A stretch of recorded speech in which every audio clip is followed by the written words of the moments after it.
অবশেষে ভারতীয় পেঁয়াজ ঢোকায় কমছে দাম, আরও কমার অপেক্ষায় ক্রেতা। মাত্র 2 দিনে কারসাজি করে সিন্ডিকেট তুলে নিল কোটি কোটি টাকা।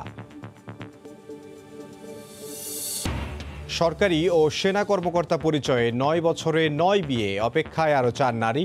শ্বশুরবাড়ির স্বজনদের কাছ থেকে লাখ লাখ টাকা আত্মসাৎ, প্রতারক সুলাইমান চট্টগ্রামে আটক। এবং বাংলাদেশ ক্রিকেট দলের 27 ক্রিকেটার ও কোচিং স্টাফদের সবাই করোনা নেগেটিভ। রোববার সকালেই উঠছেন টিম হোটেলে।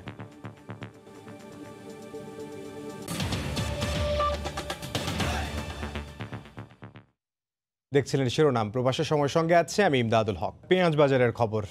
ভারতীয় পেঁয়াজ ঢুকতে শুরু করায় দাম কমছে, তবে পর্যাপ্ত মজুদ থাকার পরও মাত্র 2 দিনে কারসাজি করে সিন্ডিকেট তুলে নিয়েছে কোটি কোটি টাকা। ভোক্তা অধিকার নিয়ে কাজ করা সংগঠনগুলোর দাবি, নির্দিষ্ট একটি সিন্ডিকেট প্রতি বছর একই কাজ করছে। তাদের বিরুদ্ধে ব্যবস্থা নেওয়া হয় না বলেই বারবার ঘটছে এমন ঘটনা। সাজিদ রাজুর রিপোর্ট। ভারত পেঁয়াজ রপ্তানি বন্ধ ঘোষণার মাত্র 5 দিনের মাথায় আগের 25-30 টাকা দরের পেঁয়াজের দাম নির্ধারণ করে দেয়া হয়েছে 50 টাকা। মাঝে পাইকারি বাজারেই দাম ওঠানামা করেছে 80 টাকার উপরে। আগের আনা সেই পেঁয়াজ এখন নির্ধারিত দামে বিক্রি করা হচ্ছে বলে জানিয়েছেন আড়তদাররা। এর পুরো কারসাজি আমদানিকারকদের বলেও মত তাদের। আমরা না, সবাই বাড়াইছে। আমরা কি পানির রেট দিচ্ছে, রেট হিসেবে আমরা দাম চাইছি, ওইভাবে বেচা কেনা হয়েছে। দামের মাল ওরাই টাকা পাইছে। আড়তদার 30 পয়সা আর 60 পয়সা, এর উপরে এর কিছু নাই। চোথা দিয়ে দেয়, চোথার ভিতরে দাম দর সব লেখা থাকে। আমাদের পিস এই পত্তা পেয়েছে, আপনি এই পত্তা বিক্রি করবেন, আমরা ওই হিসাবে বিক্রি করি। আড়তদাররা বলছেন, নির্ধারণ করা দামে কতদিন বিক্রি করা যাবে তা নির্ভর করছে আমদানি করা পেঁয়াজের পরিমাণের উপর। রোববার থেকে খুচরা বাজারে দাম আরও কমবে বলেও মত তাদের। বাজার স্থিতিশীল রাখতে ব্যবসায়ীদের নিয়ে মনিটরিং সেল গঠন করেছে দোকান মালিক সমিতি। নির্ধারণ যা করছে তার চেয়ে কমিয়ে যেতে পারে, ভাবে বোঝা যেতেছে। বাজারে মানে 5 টাকা কমছে, 6 টাকা কমছে, ওই তুলনায় আমরা কম বিক্রি করবো। চেষ্টা করতেছি যে আমাদের অ্যাসোসিয়েশনের মাধ্যমে ঘরে ঘরে গিয়ে সবাইকে বোঝানো, যারা ইম্পোর্টার যারা আছে তাদের থেকে মনে করেন যে তাদের কস্টিং কত, কস্টিং অনুযায়ী তোমরা 2 থেকে 5 টাকা উপরে 10 টাকা লাভ রেখে তোমরা মাল সেল করো। এদিকে পর্যাপ্ত মজুদ থাকার পরও মাত্র 2 দিনে কারসাজি করে একটি সিন্ডিকেট বাজার থেকে তুলে নিয়েছে কোটি কোটি টাকা। ভোক্তা অধিকার নিয়ে কাজ করা সংগঠনগুলো বলছে, দায়ীদের বিরুদ্ধে ব্যবস্থা নেওয়া না হলে এই প্রবণতা ভবিষ্যতে বাড়বে। এক রাতের ভিতরেই বিপুল পরিমাণ অঙ্ক কিন্তু তারা কামিয়ে নিয়েছে। তো এটার কারণ হলো, আমরা যেটা দেখি আসলে আমাদের দেশে যে সমস্ত সিন্ডিকেটের কারসাজির সাথে যারা জড়িত, তাদের বিরুদ্ধেই সরকার, বাণিজ্য মন্ত্রণালয় কোনো ধরনের ব্যবস্থা নেয় না। এই ব্যবস্থা না নেওয়ার কারণে এই চক্রটি প্রতি বছর বারে বারে একই কায়দায় এই ধরনের সংকট তৈরি করে মানুষের পকেট কেটে নেয়। এদিকে ভারতীয় পেঁয়াজ ঢোকার খবরে আড়তে কমে গেছে বিক্রি। সাজিদ রাজু, সময় সংবাদ, ঢাকা। এর আগে ভারতের বন্দরে 5 দিন আটকে থাকার পর শনিবার সকালে দেশে ঢুকতে শুরু করে আগের এলসিকৃত পেঁয়াজ। সোনা মসজিদ বন্দর দিয়ে সকালে শুরু হলেও দুপুরে হিলি ও ভোমরা স্থলবন্দর দিয়ে প্রবেশ করে টনকে টন পেঁয়াজ বোঝাই ট্রাক। তবে কাগজপত্র জটিলতায় বেনাপোল দিয়ে আমদানি শুরু হয়নি এখনো। রপ্তানি বন্ধে ভারতের সিদ্ধান্তের কারণে হিলি, সোনা মসজিদ সহ বাংলাদেশের 4টি স্থলবন্দরে আটকে যায় 8 শতাধিক পেঁয়াজ বোঝাই ট্রাক। দুদেশের ব্যবসায়ীদের তৎপরতায় গেট পাস থাকা ট্রাক বাংলাদেশে প্রবেশের সুযোগ দেওয়ার ঘোষণা দেয় সংশ্লিষ্টরা। কয়েকদিনের তৎপরতার পর শনিবার শুরু হয় আগের এলসিভুক্ত পেঁয়াজ আমদানি। এদিন সকালে সোনা মসজিদের মাহাদীপুর স্থলবন্দর দিয়ে প্রবেশ করে ট্রাকগুলো। বেলা গড়ার সাথে সাথে আসতে থাকে টনকে টন পেঁয়াজের ট্রাক। দুপুরের দিকে সাতক্ষীরার ভোমরা, দিনাজপুরের হিলি স্থলবন্দর দিয়ে একের পর এক ঢুকছে পেঁয়াজ বোঝাই ট্রাক। এতে স্বস্তি ফিরে আসে আমদানিকারকদের মাঝে। আজকে থেকে স্থলবন্দরে পেঁয়াজ আসা শুরু করেছে, এতে ব্যবসায়ীরা স্বস্তি বোধ করছে। যদি এভাবে পেঁয়াজ ঢুকতে থাকে তাহলে আমাদের ব্যবসায়ীরা স্বস্তি পাবে এবং আমাদের পেঁয়াজের দাম কমবে। তবে দেশের অন্যতম স্থলবন্দর বেনাপোল দিয়ে শনিবারও পেঁয়াজ আমদানি হয়নি। এতে ভারতের বন্দরে আটকে আছে অনেক ট্রাক। কাগজপত্র জটিলতার কারণে কার্যক্রম শুরু হয়নি বলে জানান কাস্টম কর্মকর্তারা। সকাল থেকে আমরা বসে রয়েছি, এখনো পর্যন্ত কোনো গাড়ির খবর নেই। ইন্ডিয়ান গাড়ি, অন্যান্য মালামাল ঢুকছে, কিন্তু পেঁয়াজের গাড়ি ঢুকছে না। কাগজপাতির জন্য বা সমস্যা হয়েছে আর কি, এই সমস্যার কারণে গাড়িগুলো আসতেছে না। এদিকে আগের এলসি করা পেঁয়াজ আমদানির প্রভাব পড়েছে খুচরা ও পাইকারি বাজারে। কেজিতে 20 টাকা পর্যন্ত কমেছে। এতে খুশি ভোক্তারা। সারা বাংলাদেশ দিয়ে আজকে পেঁয়াজ ঢুকতেছে বাজারে। পেঁয়াজের দাম অনেক কমে গেছে আগের তুলনায়। আরো গাড়ি আছে, ওগুলো আসলে আপনার দামটা আগের মতো চলে আসতে পারে। হিলি ও সোনা মসজিদ সহ দেশের 4টি স্থলবন্দরের ভারতীয় অংশে এখনো আটকে আছে কয়েকশো পেঁয়াজ বোঝাই ট্রাক। কেফায়েত শাকিল, সময় সংবাদ। চট্টগ্রামের হাটহাজারীতে দারুল উলুম মঈনুল ইসলাম মাদ্রাসা মাঠের কবরস্থানে দাফন করা হলো হেফাজত ইসলামের আমির আহমদ শফিকে। শনিবার দুপুরে হাটহাজারীতে তার নামাজি জানাজায় অংশ নেন লাখো মানুষ। অপ্রীতিকর ঘটনা এড়াতে 10 প্লাটুন বিজিবি ও 7 জন ম্যাজিস্ট্রেট নিয়োগ দেওয়া হয়। নুরজামাল আতিকের ক্যামেরায় শফিকুল আলমের রিপোর্ট।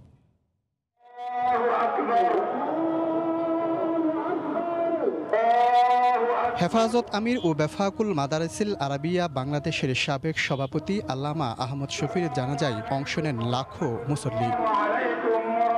জনতার ঢল হাটহাজারী দারুল উলুম মঈনুল ইসলাম মাদ্রাসার মাঠ ছাড়িয়ে ছড়িয়ে পড়ে আরও বেশ কয়েক কিলোমিটার এলাকা জুড়ে। জানাজায় অংশ নিয়ে শোক প্রকাশ করেন মুসল্লিরা, করেন মরহুমের আত্মার মাগফিরাত কামনা। আমাদের থেকে যে উনি চলে গেলেন, আজকে আমরা কওমি অঙ্গন সকলেই এতিমের মতো হয়ে গেছি। উনি অমায়িক মানুষ ছিলেন, ওনার মতো মানুষ পাওয়া কঠিন। তিনি হাদিসের দরজে মুহাদ্দিস। আমার সমস্ত মুহিব্বিন মুখলিসিনের কাছে অনুরোধ করব, তিনার জন্য যেন দোয়া করেন। আমার আব্বার জন্য সবাই খালেস দিলে দোয়া করবেন যেন আল্লাহ তাআলা আমার আব্বাকে জান্নাতুল ফেরদাউস নসিব ফরমান। এর আগে শনিবার ভোর থেকে চট্টগ্রামের রাউজান, রাঙ্গুনিয়া, হাটহাজারী, সাতকানিয়া ও পটিয়া সহ নানা উপজেলা থেকে জানাজায় অংশ নিতে আসতে থাকেন আহমদ শফির অনুসারীরা। এছাড়া ঢাকা, রাজশাহী ও সিলেট সহ দেশের বিভিন্ন স্থান থেকেও হাজারো মানুষ জড়ো হন। এদিকে আহমদ শফির মৃত্যু ও জানাজাকে কেন্দ্র করে যে কোনো অপ্রীতিকর পরিস্থিতি এড়াতে শুক্রবার রাত থেকে সতর্ক প্রশাসন। আইন শৃঙ্খলা রক্ষায় 4 উপজেলায় 10 প্লাটুন বিজিবি ও 4 জন নির্বাহী ম্যাজিস্ট্রেট দায়িত্ব পালন করছেন। মাঠে কাজ করছে র্যাব ও পুলিশ। শুক্রবার সন্ধ্যায় ঢাকার আজগর আলী হাসপাতালে মারা যান আহমদ শফি। এর আগে গুরুতর অসুস্থ হয়ে পড়লে বিকেলে এয়ার অ্যাম্বুলেন্সে করে চট্টগ্রাম থেকে ঢাকায় নেওয়া হয় বড় হুজুরকে। তিনি বেফাকের সভাপতি, হাটহাজারী মাদ্রাসার মহাপরিচালকের দায়িত্ব পালন করেন। প্রতিষ্ঠা করেন হেফাজতে ইসলাম। মৃত্যুকালে তার বয়স হয়েছিল 104 বছর। জানাজায় এরকম লাখো মানুষের অংশগ্রহণে বলে দেয় আল্লামা আহমদ শফি কতটা জনপ্রিয়তা ছিল। তার মৃত্যুতে শুধু বাংলাদেশ নয়, পুরো মুসলিম বিশ্বের অপূরণীয় ক্ষতি হলো। শফিকুল আলম, সময় সংবাদ, চট্টগ্রাম। পেশায় সিকিউরিটি সুপারভাইজার, তবে কখনো সরকারি বা সেরা কর্মকর্তা পরিচয়ে 9 বছরে বিয়ে করেছেন 9টি। এর বাইরে প্রেমিকা রয়েছে আরও 4 জন। তাদেরও বিয়ের প্রতিশ্রুতি দিয়েছেন। শুধু বিয়ে নয়, চাকরি দেওয়ার নাম করেও শ্বশুরবাড়ির স্বজনদের কাছ থেকে হাতিয়ে নিয়েছেন লাখ লাখ টাকা। অবশেষে চট্টগ্রামে গোয়েন্দা পুলিশের হাতে ধরা পড়ল প্রতারক সোলাইমান। শাখাউত ত্রিপুর ক্যামেরায় বিস্তারিত জানব কমলদের রিপোর্টে। প্রতারক সোলাইমানকে নিয়ে আগে বেশ কিছু তথ্য পেয়েছিল গোয়েন্দা পুলিশ, কিন্তু সুনির্দিষ্ট অভিযোগ না পাওয়ায় তাকে আটক করা যাচ্ছিল না। শেষ পর্যন্ত 15 বছর বয়সী এক কিশোরীর মামলার প্রেক্ষিতে অভিযান চালিয়ে পাহাড়তলী থেকে তাকে আটক করে গোয়েন্দা পুলিশ। আর্মির বিভিন্ন সদস্যদের ইউনিফর্ম পরা ছবিতে তার মুখায়ব, তার অবয়ব, তার মুখ, ওইখানে ছবি, তার চেহারা পেস্ট করে সে নিজেকে সেভাবে উপস্থাপন করছে বিভিন্ন ফ্যামিলিতে। এবং শুধু তাই না, সে ওই ফ্যামিলির ভাই বোনদেরকে চাকরি দেবে এরকমভাবে তাদেরকে প্রলুব্ধ করে। আটকের পর প্রাথমিক জিজ্ঞাসাবাদে সোলাইমান স্বীকার করে নানা পরিচয়ে 9 বছরে 9 জনকে বিয়ে করার পাশাপাশি আরও কয়েকজনকে বিয়ের আশ্বাস দেওয়ার কথা। কেউ থাকতে তো কেউ করতাম না। যেমন আপনার সাথে আমি ফার্স্ট বিয়ে করার পরে দ্বিতীয় বিয়ে যখন করি, তারপরে উনি যখন জানতে পারছে যে আমার আরেকটা বিয়ে করছি বা আগের ঘরে বাচ্চা আছে, তখন ফ্যামিলি মেয়েকে নিয়ে গিয়া খোলা তালাক দিয়ে দিয়েছে। বিয়ে করেই প্রতারণার শেষ নয় সোলাইমানের। স্ত্রীদের দিয়ে যেমন এনজিও থেকে লাখ লাখ টাকা ঋণ নিয়ে আত্মসাৎ করেছে, তেমনি চাকরি দেওয়ার কথা বলে শ্বশুরবাড়ির স্বজনদের কাছ থেকেও টাকা হাতিয়েছে সে। সবাই জানতো যে সেনাবাহিনীর কর্মকর্তা বিভিন্ন প্রশাসনে পরিচয় দিত, সেই সুবাদে তারাও তাদেরকে বিশ্বাস করতো, তাকে অনেক টাকা পয়সা দিত, সে ওই সুবাদে তাদের থেকে টাকা পয়সা হাতায় নিত। বিয়ে পাগল প্রতারক সোলাইমানের বাড়ি বরগুনা। জানা গেছে সেখানেও তার বিরুদ্ধে একাধিক বিয়ের অভিযোগ রয়েছে। কমল দে, সময় সংবাদ, চট্টগ্রাম। প্রবাসের সময় আরও থাকছে।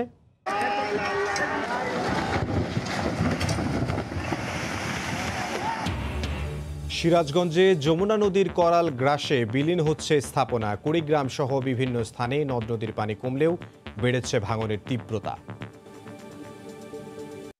স্বাস্থ্য অধিদপ্তরের হিসেবে করোনায় আক্রান্ত হয়ে দেশে শনিবার ৩২ জন মারা গেছেন। নতুন শনাক্ত হয়েছেন ১,৫৭৬ জন রোগী। এ নিয়ে দেশে মোট রোগীর সংখ্যা ৩,৪৭,৩৭২ জন।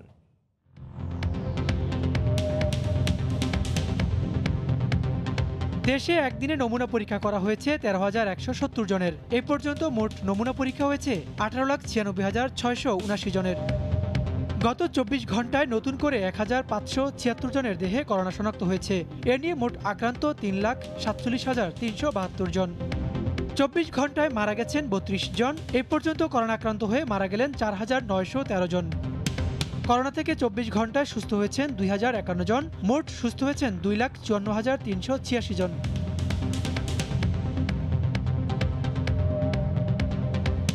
গত কয়েকদিনে যমুনার পানি বৃদ্ধি আর প্রবল স্রোতে মুহূর্তেই বিলীন হয়ে গেছে সিরাজগঞ্জের সদর উপজেলার পাঁচঠাকুরি গ্রামের মসজিদ। শনিবার সকাল থেকে এই আকস্মিক ভাঙন দেখা দেয়। এলাকাবাসীর অভিযোগ, পানি উন্নয়ন বোর্ড সঠিক সময়ে পদক্ষেপ না নেওয়ায় এই ভাঙন দেখা দিয়েছে। দুপুরের পর থেকে ভাঙন কবলিত এলাকায় বাড়ি ভর্তি জিও ব্যাগ ফেলা শুরু করে কর্তৃপক্ষ। রিঙ্কু কুণ্ডুর রিপোর্ট, ছবি তুলেছেন অমৃত সেন।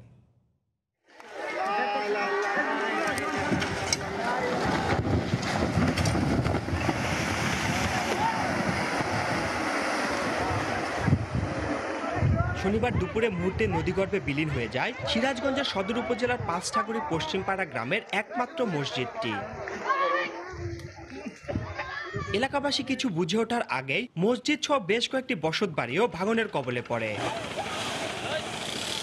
এতে ভাঙন আতঙ্ক ছড়িয়ে পড়ে পুরো এলাকায়। আতঙ্কে বসতবাড়ি গাছপালা সরিয়ে নিতে দেখা যায় নদীপাড়ের মানুষদের। জোহরের নামাজের পরপরই এই মসজিদটা এটা বিলীন হয়ে চলে গেল যমুনার গর্ভে। আর মসজিদটা চারিদিক জুলি বস্তা ফালাইল নি সুন্দর করে, তাহলে আর মসজিদটা ভাঙতো না। তখন আমাদের তো আর মসজিদ নাই, নামাজ কোন জায়গায় পড়বো।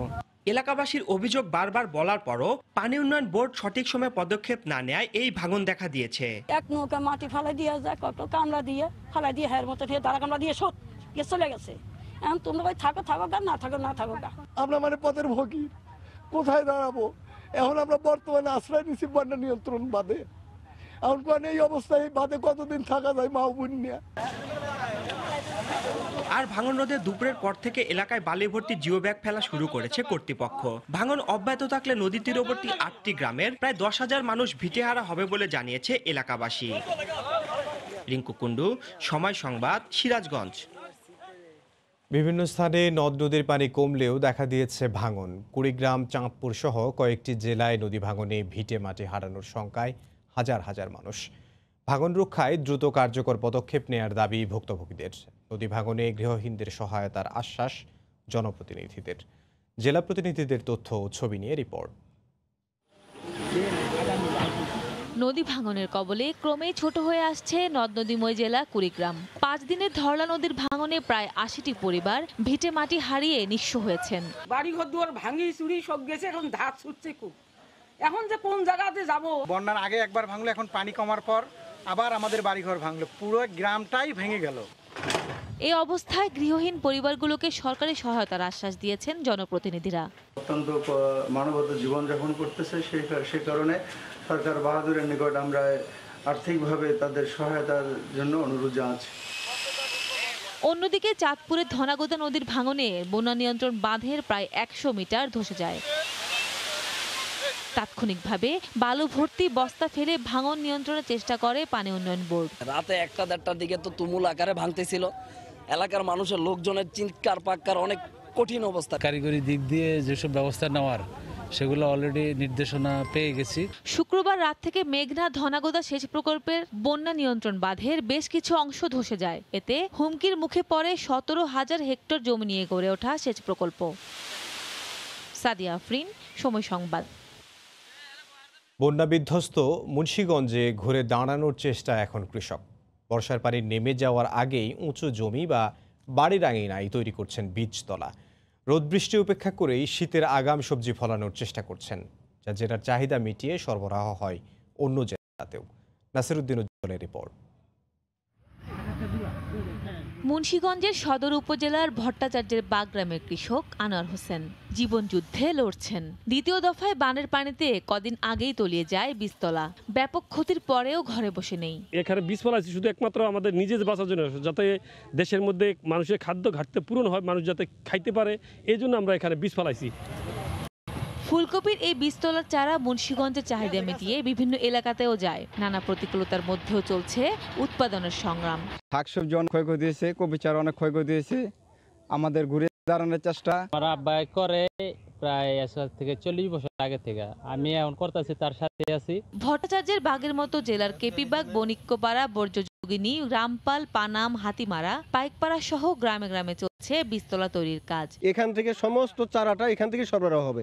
এছাড়া এই চারাগুলা, উদ্বৃত্ত চারাগুলো বাংলাদেশের বিভিন্ন জেলায় হাজার হাজার লক্ষ লক্ষ হেক্টর জমিতে এই চারাগুলা চলে যাবে, তারা আবাদ করবেন। কিছু বীজ তো এখানে দেশি, যারা নিজের হাতে করে, আর যেগুলো বাইরে থেকে আসে, বিভিন্ন কোম্পানির মাধ্যমে আসে। সহস্রাধিক কৃষি পরিবার ফুলকপির বীজতলা তৈরির কাজে জড়িত। বীজ থেকে চারা ওঠার 28 দিনের মধ্যে রোপণ করতে হয়। সময় সংবাদ, মুন্সিগঞ্জ। প্রবাসী সময় আরও থাকছে।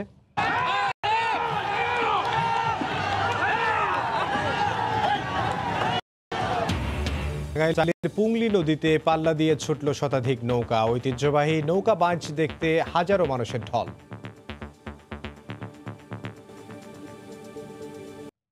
জমি দিবি নাকি দখল করব, এমন হুমকি দিয়েই কয়েক হাজার বিঘা জমির মালিক হয়েছেন ফরিদপুরের আলোচিত দুই ভাই বরকত, রুবেল।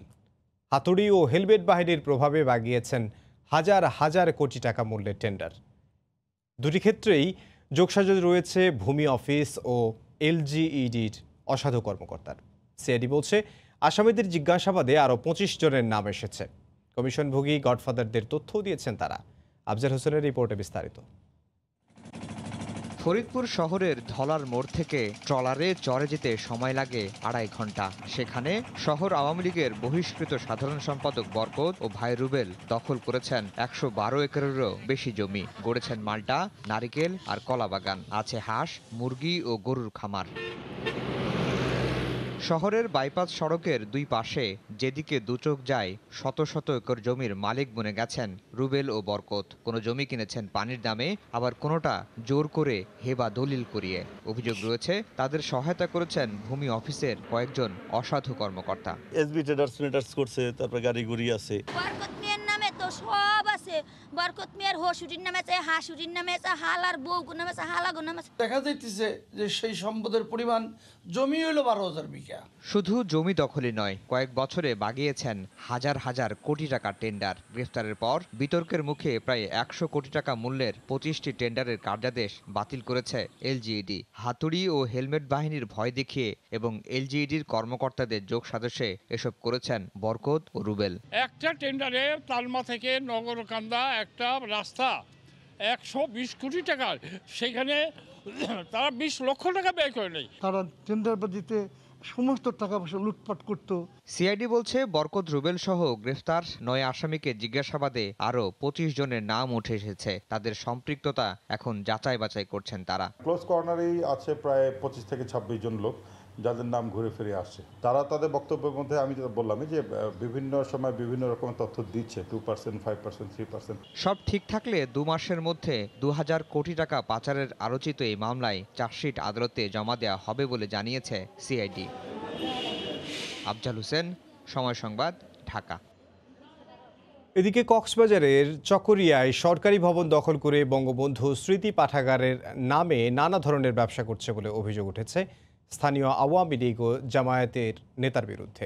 এ নিয়ে এলাকায় ব্যাপক সমালোচনা সৃষ্টি হলেও দু নেতাই তাদের বিরুদ্ধে আনা অভিযোগ অস্বীকার করেছেন। তবে সরকারি সম্পদ অন্যায়ভাবে ব্যবহার করলে প্রয়োজনীয় ব্যবস্থা নেওয়ার কথা জানিয়েছেন জেলা প্রশাসক। কক্সবাজারের চকরিয়া উপজেলার খোটাখালী ইউনিয়ন পরিষদের পরিত্যক্ত ভবন। এই ভবনের সামনে সারিবদ্ধভাবে গাছের খুঁটি রেখে চলছে ব্যবসা। আর ভবনের সামনে লাল কালিতে বড় অক্ষরের লেখা বঙ্গবন্ধু স্মৃতি পাঠাগার, কিন্তু নেই কোনো পাঠাগারের কার্যক্রম। পরিত্যক্ত ভবনের বাইরে ময়লা আবর্জনার ভাগাড়, আর জরাজীর্ণ এই ভবনের ভেতরের রুমগুলো একেবারে ব্যবহার অনুপযোগী। সেখানে কোমর সমান ময়লা কালচে পানিতে মশার আবাসস্থল। তবে সময় সংবাদের ক্যামেরা দেখতেই সরে পড়েন ভবন দখল করে ব্যবসা করা ব্যক্তিরা। এলাকাবাসী বলছেন, পরিত্যক্ত হওয়ার পর জায়গাটি দখলের চেষ্টা করছে প্রভাবশালীরা। রাতে হলে জোয়ার আড্ডা বসে চাঁদের উপর। এটাতে কোনো বঙ্গবন্ধু স্মৃতি পাঠাগার ছিল না। প্রায় 4 বছর আগে ইউনিয়ন আওয়ামী লীগের যুগ্ম সাধারণ সম্পাদক মনিরুল হক ভুট্টো সরকারি জায়গাটিতে প্রতিষ্ঠা করতে চান বঙ্গবন্ধু স্মৃতি পাঠাগার। তাই ভবনটির সামনে লেখা হয় বঙ্গবন্ধু স্মৃতি পাঠাগার। আর বর্তমানে ভবনটির সামনে কয়েকটি ব্যবসা প্রতিষ্ঠান খুলে দিয়ে ভাড়া আদায় করছেন জামায়াত নেতা ও ইউনিয়ন পরিষদের চেয়ারম্যান। তবে দুইজনেই বিষয়টি অস্বীকার করেন।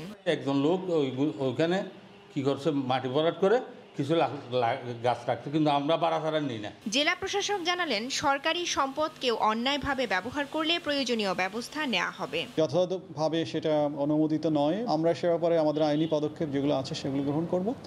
নিশ্চয়ই সরকারি কোনো সম্পদ অন্যায়ভাবে কেউ দখল বা ব্যবহার এটা করতে পারবে না। চট্টগ্রাম কক্সবাজার মহাসড়কের পার্শ্ববর্তী স্থানে 1986 সালে স্থাপিত হয় খোটাখালী ইউনিয়ন পরিষদ। 2012 সালে আরেকটি জায়গায় নতুন ভবন হওয়ার পর পুরাতন ভবনটি পরিত্যক্ত ঘোষণা করা হয়।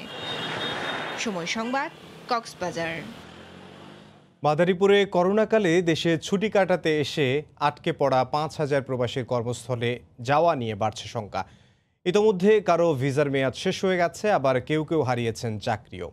এদিকে ব্যাংক ঋণ দিয়ে আত্মকর্মসংস্থান সৃষ্টি করতে সহায়তা করা হবে বলে জানান জেলা প্রশাসন। মাদারীপুর থেকে সঞ্জয় কর্মকার, অভিজিতের তথ্য ও সাদা দাকুনের ছবিতে রিপোর্ট। চলতি বছরের জানুয়ারিতে ইতালি থেকে দেশে ফেরেন মাদারীপুরের সদর উপজেলার উত্তর কুচিয়ামারা গ্রামের সুমন মাতুব্বর। কিন্তু 8 মাস পেরিয়ে গেলেও করোনার জন্য যেতে পারছেন না কর্মস্থলে। ফলে অর্থনৈতিক সংকটে পরিবার নিয়ে পড়েছেন চরম দুশ্চিন্তায়, বাড়ছে হতাশাও। প্রায় আমার ভিসার মেয়াদ শেষ হয়ে যাচ্ছে আছে। এইভাবে যদি চলতে থাকে তাহলে অনেক সমস্যার মধ্যে পড়ে যাব।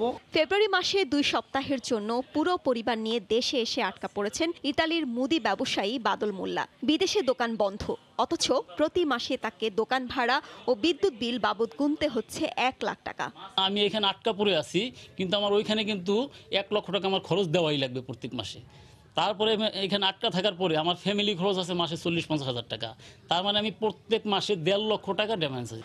একই অবস্থা পাশের আজমল হাওলাদার, লিটন মাতুব্বর, শাহাবুদ্দিন হাওলাদার সহ জেলায় আটকে পড়া 5,000 প্রবাসীর। তারা চান দ্রুত চালু করা হোক আন্তর্জাতিক বিমান চলাচল। আমি যেখান থেকে বাজারে যাব এরকম কোনো রাস্তা আমার কাছে নেই। বেকার জীবন, এই বৈশা বৈশা লুটু গেলায় 4 দোকানে আড্ডা করি। দ্রুত যেভাবে আমাদের কর্মস্থানে পাঠানো যায়, এই জন্য মাননীয় প্রধানমন্ত্রী বিশেষভাবে অনুরোধ করছি। অবশ্য করোনাকালে আটকা পড়া প্রবাসীরা চাইলে প্রশিক্ষণ ও ঋণ দিয়ে আত্মকর্মসংস্থান গড়ে তোলা হবে বলে জানায় জেলা প্রশাসন। ড্রাইভিং যদি কেউ করতে চায়, তার যদি একটা এক্সপিরিয়েন্স থাকে বা সে যদি ইন্টারেস্টেড হয়, তাহলে তাকে আমরা ড্রাইভিং ট্রেনিং দিতে পারি এবং সেই ড্রাইভিং ট্রেনিংয়ের মাধ্যমে তাকে প্রশিক্ষণ দিয়ে তাকে একটা চাকরি, এবং এই চাকরিটা দেশের মধ্যেও হতে পারে আবার দেশের বাইরেও হতে পারে। প্রবাসীদের এমন সমস্যা নিয়ে কারিগরি প্রশিক্ষণ কেন্দ্রের অধ্যক্ষ প্রকৌশলী মোহাম্মদ মোস্তাফিজুর রহমান কর্তৃপক্ষের দোহাই দিয়ে ক্যামেরার সামনে কথা বলতে রাজি নন। সময় সংবাদ, মাদারীপুর।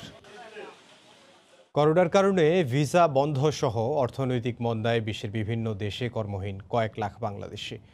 স্মরণকালের সবচেয়ে ভয়াবহ সংকটে শ্রমবাজার। বিশ্লেষকরা বলছেন, ক্ষতি কাটিয়ে উঠতে কৃষি ও খাদ্য উৎপাদনের দক্ষ শ্রমশক্তি গড়ে তুলতে হবে এখনই। আর পররাষ্ট্রমন্ত্রী জানান, স্বল্প সময়ের মধ্যে আমেরিকা, ইউরোপ ও আফ্রিকায় বাজার তৈরির চেষ্টা চলছে। বিস্তারিত সৈয়দ ইফতেখারের রিপোর্টে। আমাদের কাছে টাকা নাই, কোম্পানি বেতন দেয় না, দেশে যাওয়ার পরে কাজের কোনো নিশ্চয়তা নাই।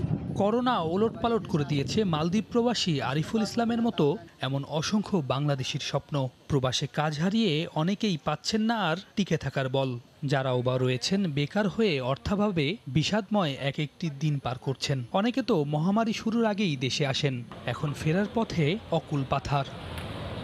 বিশ্ব অর্থনৈতিক ফোরামের তথ্য বলছে চলতি বছর বাংলাদেশের প্রবাসী আয় কমে ১,৪০০ কোটি মার্কিন ডলারে নেমে যেতে পারে। এই আয় গত বছরের তুলনায় ২৫% কম। বাজার ঠিক আগের মতো চালু হবে না, এটা প্রায় আপনার 2 বছর ধরে এরকম চলবে।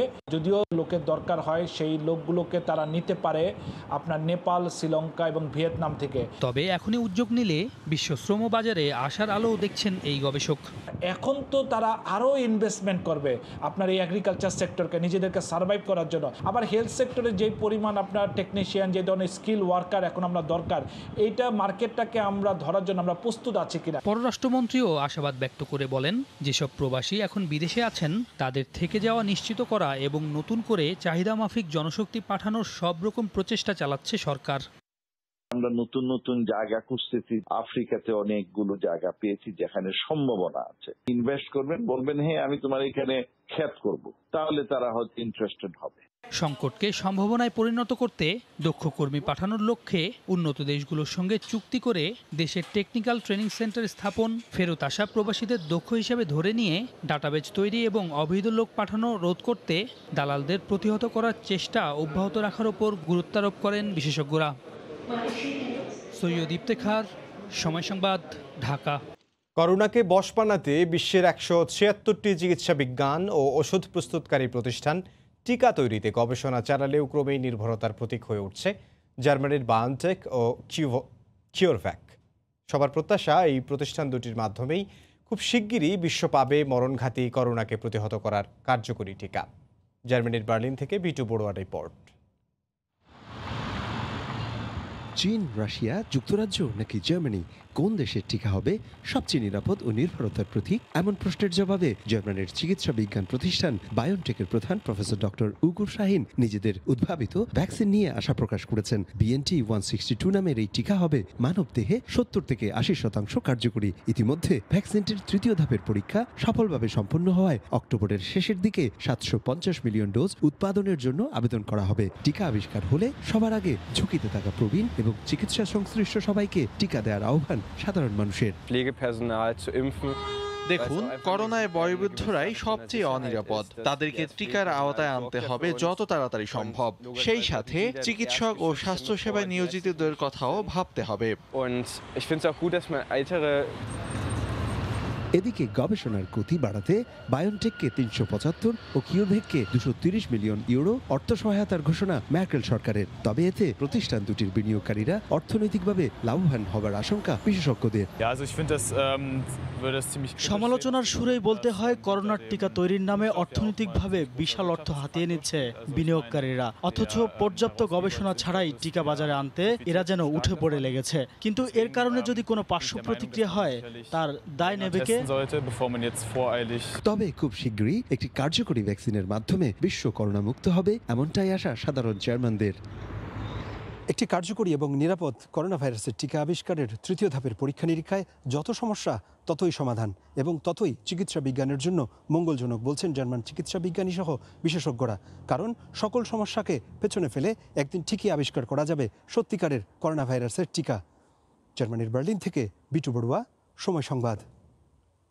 ফ্রান্সের রাজধানী প্যারিসের বিভিন্ন এলাকায় পোশাক থেকে শুরু করে নিত্য প্রয়োজনীয় দ্রব্যাদির পোস্টার দোকান সাজিয়ে হাট বসে। এসব হাটে একসময় ভালো বিক্রি হলেও করোনার প্রভাবে এখন ব্যবসায় মন্দাবস্থা বিরাজ করছে। কমে এসেছে কর্মসংস্থানের সুযোগও। প্যারিস থেকে মোহাম্মদ লুৎফুর রহমান বাবুর রিপোর্টে বিস্তারিত। রাজধানী প্যারিসের বিভিন্ন এলাকায় স্থানীয় পৌরসভা নির্ধারিত স্থানে সাপ্তাহিক হাট বসে। এই হাটগুলো অনেকটাই বাংলাদেশের সাপ্তাহিক হাট বাজারের মতোই। কাপড় চোপড় থেকে শুরু করে নিত্য প্রয়োজনীয় দ্রব্যাদি, শাকসবজি সবই পাওয়া যায় এই বাজারগুলোতে।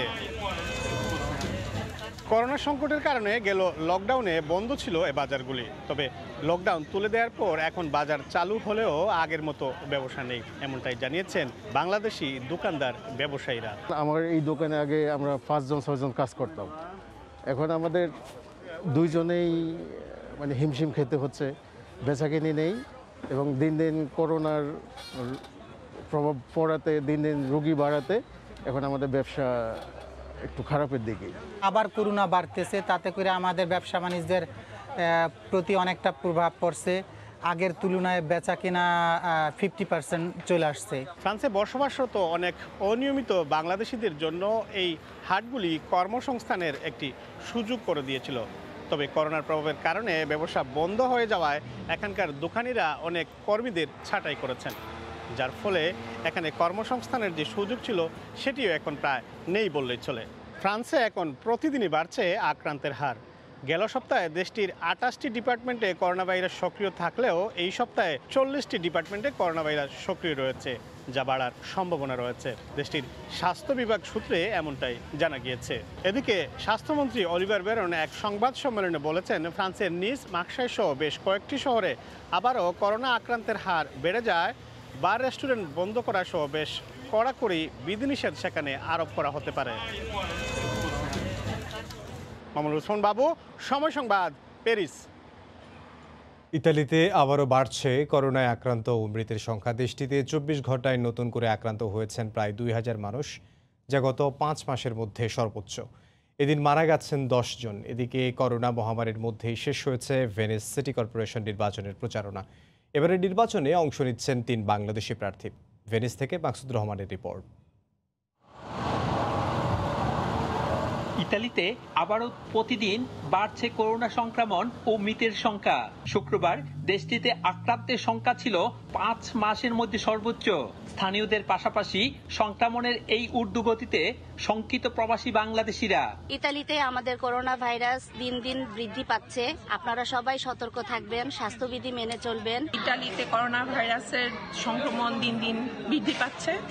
আমরা চাচ্ছি যাতে খুব দ্রুত গতিতে এটা কমে যায়। এদিকে 20 এবং 21 সেপ্টেম্বর ইতালির 4টি প্রাদেশিক পরিষদের নির্বাচন অনুষ্ঠিত হবে। এর মধ্যে ভেনিস সিটি কর্পোরেশনে 3 জন বাংলাদেশি অংশগ্রহণ করছেন। এছাড়াও বলোনিয়া থেকে নির্বাচন করছেন এক বাংলাদেশি। স্থানীয় সময় শুক্রবার মধ্যরাত থেকে বন্ধ হয়ে গেছে নির্বাচনী প্রচারণা। রোববার সকাল 7টা থেকে রাত 11টা পর্যন্ত এবং সোমবার সকাল 7টা থেকে বিকেল 3টা পর্যন্ত ভোট গ্রহণ অনুষ্ঠিত হবে। মঙ্গলবার ফলাফল ঘোষণার কথা রয়েছে। বাংলাদেশি প্রার্থী থাকায় নির্বাচন ঘিরে প্রবাসীদের মধ্যে রয়েছে বাড়তি আগ্রহ। অন্যদিকে ইতালিয়ান প্রার্থীরাও বাংলাদেশিদের কাছে ভোট প্রার্থনা করছেন। আমি একজন প্রার্থী। বাংলাদেশি কমিউনিটির অনেকের সাথেই আমার পরিচয় আছে। আশা করি আসন্ন নির্বাচনে আমি জয়ী হব। 15 বছর আমি বাংলাদেশের জন্য কাজ করেছি, তাই আমি আশা করি বাংলাদেশি বন্ধুরা আমাকে ভোট দেবেন। প্রত্যেকটা বাংলাদেশি ভাই ও বোনদেরকে, যারা আমার সাথে ছিলেন, যারা ভোটার এবং যারা ভোটার না, কারণ আমি জানি যারা ভোটার তারা তো অবশ্যই আমাকে ভোট দেবেন এবং যারা ভোটার না তারা আমাকে দোয়া করবেন এবং ভালোবাসবেন।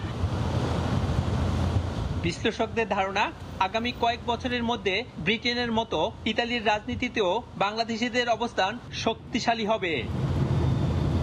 ইতালির ভেনিস থেকে মাকসুদুর রহমান, সময় সংবাদ। টাঙ্গাইলে অনুষ্ঠিত হয়ে গেল গ্রাম বাংলার ঐতিহ্যবাহী নৌকা বাইচ প্রতিযোগিতা। টাঙ্গাইলের কালিহাতী উপজেলার পুংলি নদীতে অনুষ্ঠিত হয়েছে এই নৌকা বাইচ, যা দেখতে হাজার হাজার মানুষের ঢল নামে পুংলি নদীর দুধারে। প্রতি বছরই এমন আয়োজনের দাবি প্রতিযোগী ও বিনোদনপ্রেমী দর্শকদের। এদিকে আয়োজকরাও চান এমন আয়োজনের মাধ্যমে বিনোদন দিয়ে যেতে। টাঙ্গাইল থেকে কাদির তালুকদারের পাঠানো তথ্য ও রাশেদ খানের ছবি নিয়ে রিপোর্ট।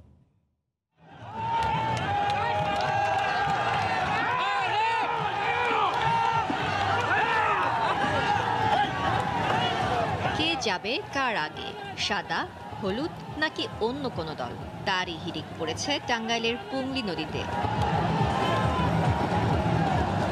নদীর ছলাৎ ঢেউ আর মাঝিদের বৈঠার এমন সখ্যতা আজকের নয়। অনেক পুরনো এক ঐতিহ্য এই নৌকাবাইচ, গ্রাম বাংলায় যার চর্চা হয় এখনো। টাঙ্গাইলে জাঁকজমকপূর্ণ আয়োজনের মধ্য দিয়ে অনুষ্ঠিত হলো গ্রাম বাংলার ঐতিহ্যবাহী এই নৌকাবাইচ প্রতিযোগিতা। করোনা আর বন্যার কারণে দীর্ঘদিন ধরে মানুষের বিনোদনের তেমন কোনো ব্যবস্থা নেই। পার্কগুলো দীর্ঘদিন ধরে বন্ধ, তাই নৌকাবাইচ আয়োজন দেখে দূর দূরান্ত থেকে ছুটে আসেন বিনোদনপ্রেমী দর্শকরা। এ সময় হুগলি নদীর দুপাশে ঢল নামে হাজার হাজার মানুষের। আমাদের অনেক ভালো লাগছে, এটা আমাদের ঐতিহ্য। ফ্যামিলি নিয়ে আসছি এই কারণে, কারণ গ্রাম বাংলার ঐতিহ্যকে দেখার জন্য। আমি আমার বাবার সাথে এসেছি, আমার নৌকা বাইচ দেখতে খুবই ভালো লাগতেছে। দাদা দাদি মা বাবা আমি বোন নৌকা বাইচ দেখতে আসছি। ভবিষ্যতে এরকম আরো আয়োজক করুক। মাঝি মোল্লাদের শখের এই নৌকাবাজ দিন দিন হারাতে বসেছে। তাই প্রতি বছর এমন আয়োজন করার মাধ্যমে যেন বেঁচে থাকে পুরনো এই ঐতিহ্য, এমন প্রত্যাশা নৌকাবাইচে অংশ নেয়া প্রতিযোগীদের। খুব সুন্দর লাগলো, খুব সুন্দর হলো, খুব সুন্দর ভালো পরিবেশ হয়েছে। নৌকা সেরকম নৌকাইছে এখানে, আপনারা সবাই প্রতি বছর এখানে নৌকাবাইচ হবে। আমরা খুব আনন্দ পাইছি, আরো যদি বাইচ দেয় আমরা আসবো। পরবর্তীতেও খেলছি, আবারও খেলছি, এত সুন্দর বাস কোনো জায়গায় হয় না। এদিকে বিনোদনের অন্যতম মাধ্যম নৌকাবাইচ আয়োজন করতে পেরে খুশি আয়োজকরাও। জানান, মানুষকে আনন্দ দিতে আগামীতেও এই ধারাবাহিকতা বজায় রাখবেন তারা। নৌকা ভাইজ দিয়ে এলাকার সমস্ত মানুষকে উৎসাহোদ্দীপনার মাধ্যমে একটু আনন্দ দেওয়ার জন্য এই উৎসব ভবিষ্যতেও মহিলা গ্রামের মানুষ ভবিষ্যতেও করবে, বর্তমানও করতেছে, ভবিষ্যতেও ইনশাল্লাহ করবে। টাঙ্গাইলের ঐতিহ্যবাহী এই নৌকাবাইচে এবার বিভিন্ন জেলা উপজেলার প্রায় শতাধিক প্রতিযোগী অংশ নেয়। সময় সংবাদ, টাঙ্গাইল।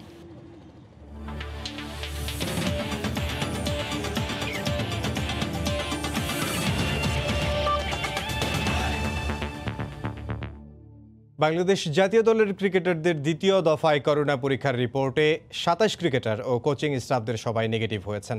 নেগেটিভ আসা সবাই রোববার যোগ দেবেন টিম হোটেলে, শুরু করবেন আনুষ্ঠানিক দলীয় অনুশীলন, জানিয়েছেন বিসিবি চিকিৎসক দেবাশিস চৌধুরী। এদিকে ক্রিকেটারদের অনুশীলন ভেন্যু সহ পুরো এলাকায় নেওয়া হবে বিশেষ ব্যবস্থা, সবাই থাকবেন সুরক্ষা বলয়ের মধ্যে।